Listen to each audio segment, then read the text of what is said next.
Hey, it's me, Tammy B, and this is my review for How to Get Away with Murder. I don't know why I be all doing them shimmy actions all the time with it, but anyway, you guys, so we're in season 2, episode 7, and it is titled, I Want You to Die. I was like, ugh. So I thought, I thought it was gonna be, give a little insight. We know we got like one more episode left before we find out who actually shot Annalise, but because this episode was titled I Want You to Die, I thought it was gonna say who was gonna do it, but then we wouldn't see it happen, but we didn't see that anyway. So this time I did it a little bit different. Usually I just go in order of the show of what happened in chronological order, but this time I kind of did it like topic by topic. So let's just see how this goes, you guys. So boom, we start with our flashback, y'all. Michaela trying to get Connor to come back to the murder scene. Connor was like, look, we did this before. Last time we didn't know Nan, so this time I know Nan, so I'm out of here. So Michaela follows Connor, and then Laura asks Wes like, well, what are we gonna do? And then here come Wes with his little gun talking about, let's stop them. We was like, dang, Wes, you about to be a killer? So we'll see, you guys. So that was flashback, and now we're 4 days away. So it's getting close, y'all. So that was 4 days away. So boom, we go back to 4 days prior, and now we see where Wes get his little gun from, y'all. Eggs 911 left the gun at his house. So he all find a gun, looking at it, twiddling with it, but he put it back. So the Keating 5, you guys, they find the brother, or as we know, Oliver finds the brother. They find out that the brother works at the grocery store. He's a loner. He a video gamer. He only got 4 friends. I'm like, dang, you only got 4 friends? Like, your mama and your uncle and auntie and uncle, that would have been 3 already. Like, why you ain't got no friends, Philip? Oh, and his name is Philip. So, all right. So now they're going to try to find a way to, like, a motive. Or, I mean, that's motive enough. Hey, you're rich, fake adopted cousins got all the money. Here you are, rightfully born into the money family, and you all working for minimum wage. That could be one reason. Or hey, oh, my mama all living in the guest house of this bomb house, and she gonna leave me in the hood? Like, no, I'm killing you. So he got a few motives. So whatever. But the Keating 5 just doing a little bit more research to find out ways they can actually pin this on Philip. So the ADA Sinclair, she serves Nate, y'all, and Nate all at the hospital getting his wife's belongings now that she done passed away, and he gets served at the hospital. I was like, dang, these servers ain't no joke. So after he gets served, Nate and Annalise go to Eve like, hey, we need you again, because even though you got Nate off the first time, she's serving Nate to make it seem like he killed the wife. So can you help us out? So y'all, so they go to court about did Nate kill the wife or not, y'all. And Eve essentially Eve ended up getting Nate off again, y'all. So they interviewed the nurse who was taking care of Nate's wife. What was her name again? Some Leahy or something like that. And the nurse seemed cool, because even when Nate was picking up all of his wife's stuff, the nurse brought the scarf, was like, oh, your wife made this for you. And he was like, well, my wife can't sew. And she was like, well, I may have fixed it up a little bit. And then he was like, oh, okay, no wonder. So the nurse seemed cool. So y'all, they got this little nurse on the stand asking her question after question. But the prosecutor, we know Sinclair, I mean, most prosecutors are, you know, she all mean, being stank, like, oh, when did she die? Oh, it ain't what you think? You don't think Nate did it? She died an hour and a half later after he got here, da-da-da-da. So the nurse flipped out, y'all. She was like, look, you don't know what it's like to be in pain for months and see the person you love in pain. So, hey, even if he did do it, he has the right to do that. So at first Eve was like, oh, don't say that, but whatever. So it was Eve's turn, and even though we thought she was gonna soften that blow or soften that little tangent that the nurse person went on, y'all, she didn't. She was like, no further questions. And at first Wes was like, oh, she threw the case, she trying to make Nate lose on purpose. And Annalise thought so too, because they had a little scene where they was all twiddling in the car, holding hands, googly eye, and all talking about their fantasy of running away to Paris together. And if Nate was in jail, you know, that'll be one less boo Annalise has, so that even Annalise could twiddle off together. So they did think she threw the case, but come to find out, no, y'all. They they go talk to the nurse or whatever, and they get the nurse to doctor up the toxicology report to say that she didn't have drugs. And so the toxicology report makes it seem like she doesn't have drugs in the system. So Nate gets off again, you guys. Sorry, y'all. I had got sidetracked. So I just got a text, and I'm going to go ahead and put this lady out here. There's this woman. Her business is called Gifts That Speak, you guys. I'll put her... she doesn't have a website, so maybe I could put maybe her Facebook page or Instagram link. She makes cufflinks. She makes jewelry. It's customized, you guys. If you guys are into bling, like she got a lot of stuff that's, I mean, fake bling or whatever, like, you know, not $1 million jewelry bling, but it's really cute, you guys. It's called Cufflinks That Sing is her men's line, and Gifts That Speak are the women's line, where she does earrings, rings, necklaces. Is really good, you guys. So check her out. Once again, her name is Greta, and the company is called Gifts That Speak. All right, you guys. So Annalise client, you guys. So once again, they have another client that lasts just 1 week. So that's why I really don't know why this Hap Style case is just taking the whole season. But I guess they need something to take the whole season, right? But whatever, you guys. So she has this client, you guys. His name is Dale. Dale is getting accused of killing his ex-wife new husband, and Dale was like, I didn't do it. So Annalise and her team try to prove that, well, the guy committed suicide. Actually, the new husband committed suicide, but they're trying to pin the suicide on him. And it's like, how can you pin somebody's suicide on him? But hey, legally you can. So Annalise trying to get him off, you guys.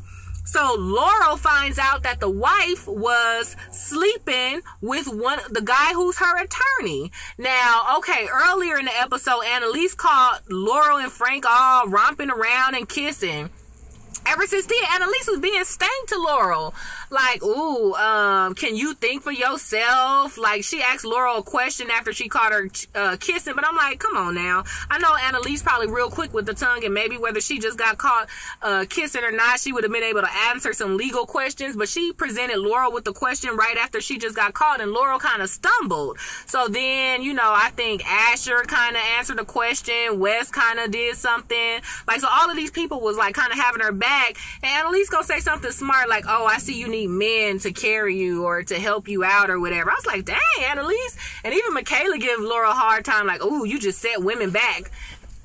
And Laura was like, I didn't set no women back. Annalise did by acting stank to me like that just because she saw me all romping around with a man. So anyway, Laura want to redeem herself, y'all. So Laurel found out that the wife was sleeping with her attorney, y'all. And then they played the police tape at the in the courtroom, and the husband who killed himself, his name was Marco. So when Marco committed suicide, he called the cops and was like, hey, I just want this to go on record that it's all his fault. So he never particularly said Dale.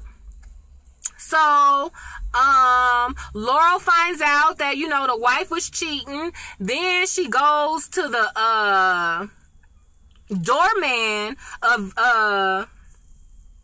the ex-wife Boo, I don't know his name, the lawyer's apartment. And she all pretend to be all flirty and kissy with her and use her Spanish accent to get the doorman to come with her to court. And I'm like, how did you lure that man all the way from the apartment to court? Like, maybe she was like, oh, come with me. I got to do one thing at work and then we can go on a date or something like that. Because I'm like, if that was a brother, I don't care what kind of accent you use. You wasn't about to get him to going up in no courtroom. He was like, I'll wait for you. He'd probably be like, I'll wait for you downstairs on the other side of the metal detectors. But anyway. So Laurel lures the doorman as like a witness. Because once he was inside, he couldn't run out, you know. So anyway, y'all, they get the lawyer on the stand and be like, hey, is it true that you sleeping with the wife and that the husband is talking to before he commits suicide is you and not Dale? And at first he tried to deny it, and he lawyered himself, so he tried to use some little jargon. But y'all, of course, Annalise backed him in the corner, and then he see the doorman walk through the door. He was like, I plead the fifth, y'all. So they got that was their case, y'all. They got Dale off it. But Dale is crazy, y'all. He want his ex-wife back. Like, even when they all kind of talking in discussion and at first trying to make agreement, he's like, ooh, that's that blue dress you wore when I met you. And he tried to do footsies with her and everything. And even when Annalise get Dale off and, you know, then the attorney go to jail for it, or, you know, whatever, he's convicted, or long story short, Dale is off. He was like, ooh, thank you, Annalise, for getting me back. Now I could get my ex-wife back. Annalise was like, you a liar, you a stalker, you dirty, and you fired. I was like, I didn't get the fired part. Did he work for her or something like that? Or maybe fired as her client, like, I got you off and you're fired, like, I'm not gonna take no cases for you no more or something. I didn't get the you're fired part, but Dale crazy, y'all. Even after all of that, he's still trying to get back with the wife, like, ooh, I could get her back. And at least, like, she don't want you, fall back. So, boom, that's that story. Like I said, I already talked about Eve and Annalise twiddling in the car. Y'all, Connor mad at his boo, y'all. Because like I said, they trying to find somebody to, you know, pin this Hapstyle murder on or whatever. So they picking Philip, but they need more help, right? So Frank called Oliver, and Oliver come to the Keating 5 school, y'all, with his little laptop like, oh, I'm here to help. Connor was like, Connor was mad because old boy didn't tell him he was coming, and then they trying to get Oliver to do all this stuff, and he telling Oliver no, but Oliver want to do it, y'all. Oliver is in. He was like, he bored at his little computer programming job, and this is exciting to him, so Oliver is down for all the tasks. And I thought it was kind of funny because Connor was all tripping out, and Frank was like, don't worry, he's not my type. I thought that was cute.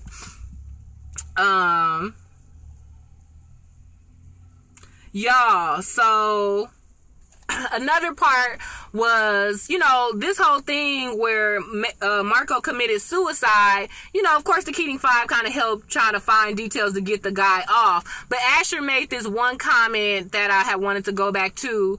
You know, Wes was like, you can't make somebody commit suicide. And then Asher was like, oh, and you're the expert all things suicide.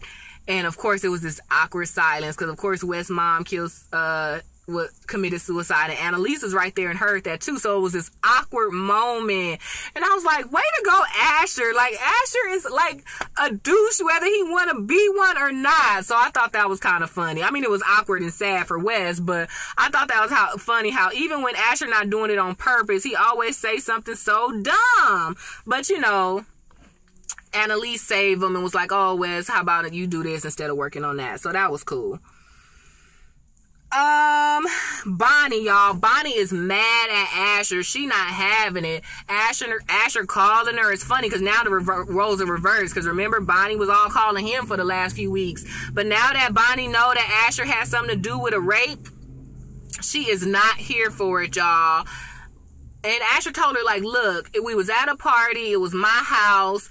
I was downstairs drunk. 4 guys took a girl upstairs and they gang raped her. She ran out crying, but I didn't know what happened. I called my daddy. He the one who found out what happened and covered it up. I had nothing to do with that. And Bonnie was like, you still didn't stop it. Number 1, it was your house. Number 2, you didn't think nothing suspicious with 4 guys and a girl going upstairs. Number 3, when she ran out crying, you didn't stop her or you didn't bang on the boys. And number 4, like, you ain't called her ever since. You know, and Asher was like, I think about it every day. I have to live with it. And Bonnie was like, I don't have no sympathy for you. How you think this girl feel? And he was like, okay, how about I reach out to her? How about I give her some money? And she just like, nope, she don't want that. You ruined her. And so Asher's like, look, I know this is your thing. And soon as she say that, I'm just getting all these texts. I'm so flustered right now because I don't know if you can tell, I changed spots. I'm already late back to lunch. Like I said, I keep getting these texts. The first one was for Gifts That Speak, so I wanted to share that. And then I just got one from my best friend, you guys. She moved to San Francisco, and she said she's coming back this weekend or next weekend, so that'll be perfect. So I'm gonna get to see my best friend. One of my best friends. I have 2 best friends. One from 6th grade, Ashton. Hey, girl. She don't be watching my stuff. She subscribe and be liking some stuff, but she don't watch TV. So she be like, I don't know what you be talking about. But I'm like, girl, you can still watch. You can find out the show here. But, you know, I love her, so she get a pass.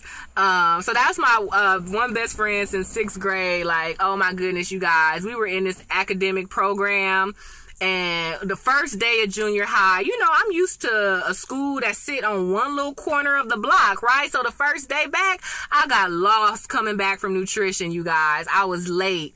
It was I think it was 4 of us in total who were late. So the teacher made us stand outside in the hallway and write standards, y'all. First day of school, ooh, that teacher, she was a pain in the butt. I'm wondering what her life is like these days, because, man, whoo, she was rough. And I get it. I think a lot of people probably was successful because of her, but oh my gosh, you guys, she was nothing nice. But anyway, ever since we both was writing standards in the hallway, we've been best friends ever since, you guys. So that's my first best friend. And then my second best friend, I met, you know what? It's funny. She gave me a card last week about appreciating my friendship for the last 9 years. And I was like, 9 years? But I guess it had been. I guess it was like 07 maybe? 06 or 07.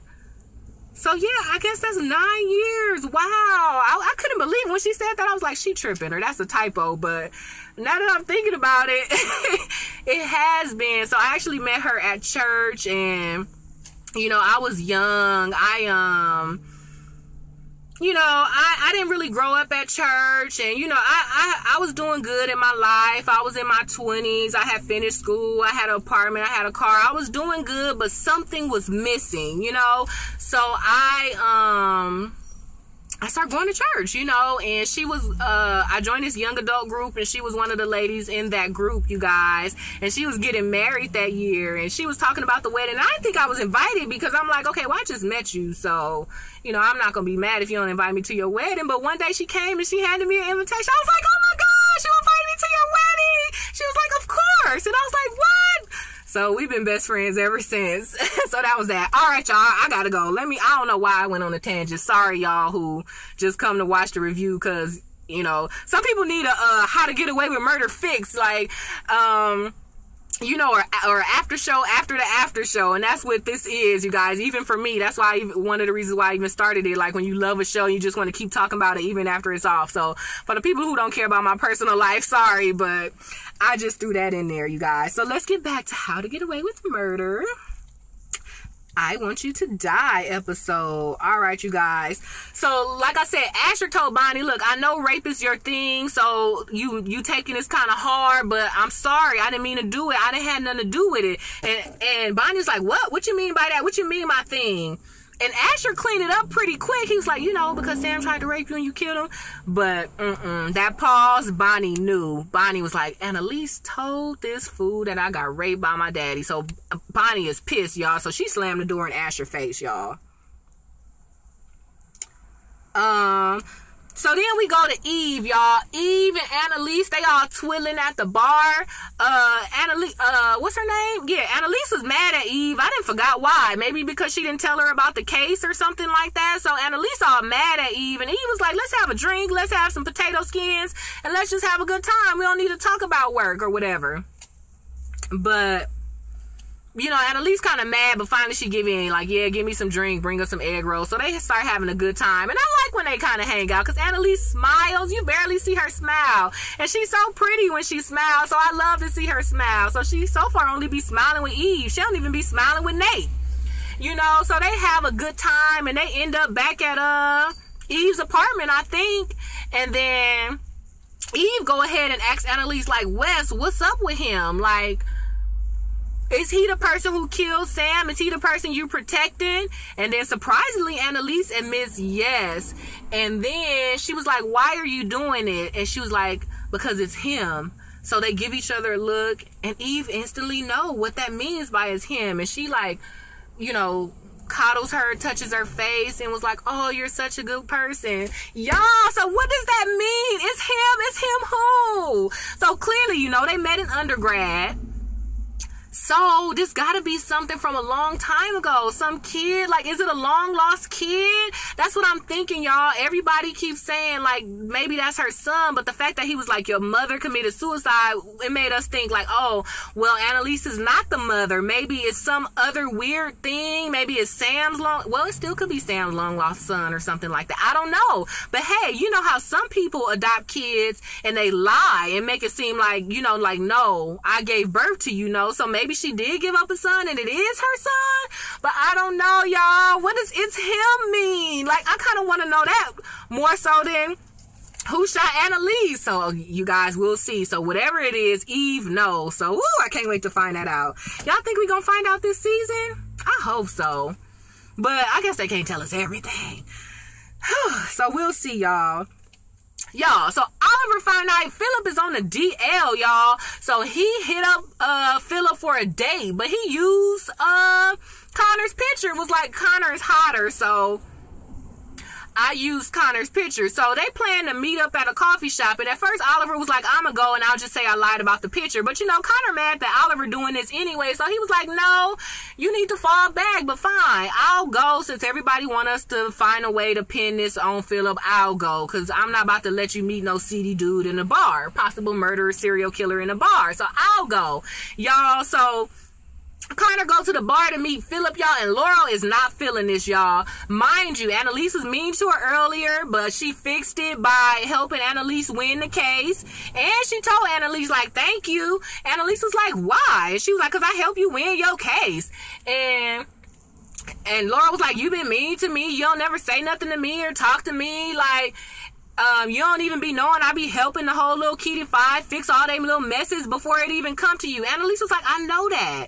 You need to take it as a compliment that I don't be all down your throat. When I'm all down your throat, that means you don't got your life together and I gotta help you out. But because I know you strong and you can do it, I be leaving you alone. So I'm not ignoring you. I recognize you. Yeah, thank you for helping little case, but just fall back. Stop being so needy.